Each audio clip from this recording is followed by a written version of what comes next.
May good news ang Barangay Ginebra San Miguel at meron din pong bad news. Uunahin po natin itong si Tim Cone dahil hanggang ngayon wala pa po si Tim Cone sa Pilipinas at nasa Estados Unidos pa po ito, tumitingin po at nanonood po doon ng NBA Summer League. May mga posibilidad po na maghanap ito ng import sa mga susunod na konferensya.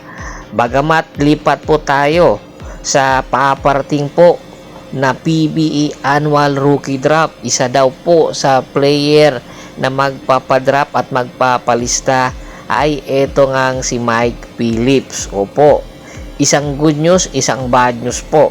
Dahil ngayon pa lang buwan na ito, ang number 1 pick sa paparating na annual rookie draft ay ang NLEX Road Warriors, na kung saan ang original pick nga po dito ay para sa Blackwater Bossing.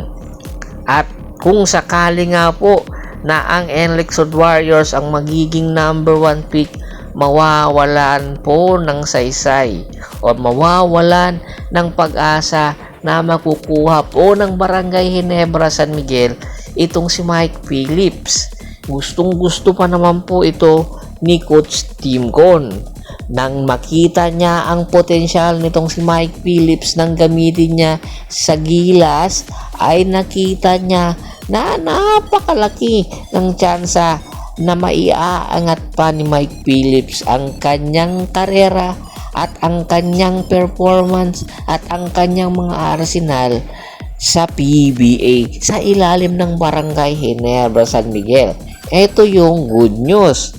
Ang bad news ay hindi nga po magkakaroon ng tsansa kung sakali nga po na NLEX ang magiging number 1 pick, dahil tinitingnan din po ito ni Coach Jimmy Alapag. Pwera na lang kung merong pang mas mabigat na player ang magpapadrop para meron other option itong NLEX Warriors, katulad na lang ni QMB or ni Quintin Millora Brown.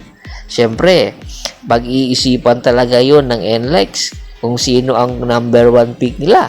It's either si Quintin Millora Brown or itong si Mike Phillips, dahil kung si Quintin Millora Brown ang magiging number 1 pick ng NLEX, ay tiyak sa Barangay Ginebra mahuhulog itong si Mike Phillips, at nang sa ganon magiging happy together sila ni Coach Tim Cone.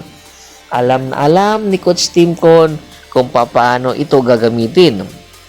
Isa pang good news para sa Barangay Ginebra San Miguel at bad news din, dahil nga si Justin Brownlee hindi nga makakapaglaro para sa Governor's Cup, ay tinitingnan na nga po ang posibilidad baka ipagpatuloy na nga po netong import na replacement na si Riley Grigsby ang kanyang performance para sa Governor's Cup sa Barangay Ginebra San Miguel. Kung maganda ang ipapakita nito, ay tiyak patutuloy-tuloy na at hoping na maging resident import ito ng Barangay Ginebra San Miguel. Ayon nga mismo kay Coach Tim Cone, itong si Grigsby ay marami daw ang nag-recommend dito kay Coach Tim Cone na mga coaches doon sa NBAG League. Kaya hindi nakataka-taka na pinauna na agad ito ni Tim Cone paliparin sa Pilipinas para nang sa ganon makapag-ensayo, makag-gel sa kanyang mga teammate na nag-umpisa na rin mag-ensayo sa Governor's Cup, dahil ang debut game ng Barangay Ginebra ay ngayong paparating na July.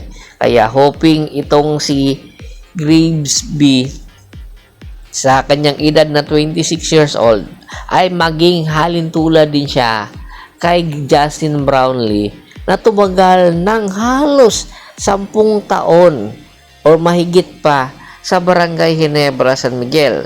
Iniidolo ngayon ni Grigsby itong si Justin Brownlee, at malaki ang posibilidad na kung sakaling ang maging 100% muli itong si Justin Brownlee ay baka palitan itong si Grigsby. Ito yung bad news naman para kay Grigsby. Kaya ang magiging number 1 option itong si Grigsby, pag-igihan ang performance at nang sa ganon, magdalawang isip itong si Tim Cone kung sino nga ang bang import ang gagamitin ng Barangay Ginebra San Miguel.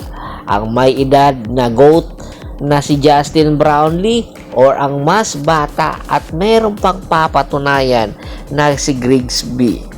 Yan ang ating pakaabangan sa mga susunod na araw sa pagsisimula ng Barangay Ginebra sa kanyang kampanya sa paparating o sa kasalukuyan. Nag-umpisa na nga pong Governor's Cup. Ano ang magiging desisyon ni Tim Cone?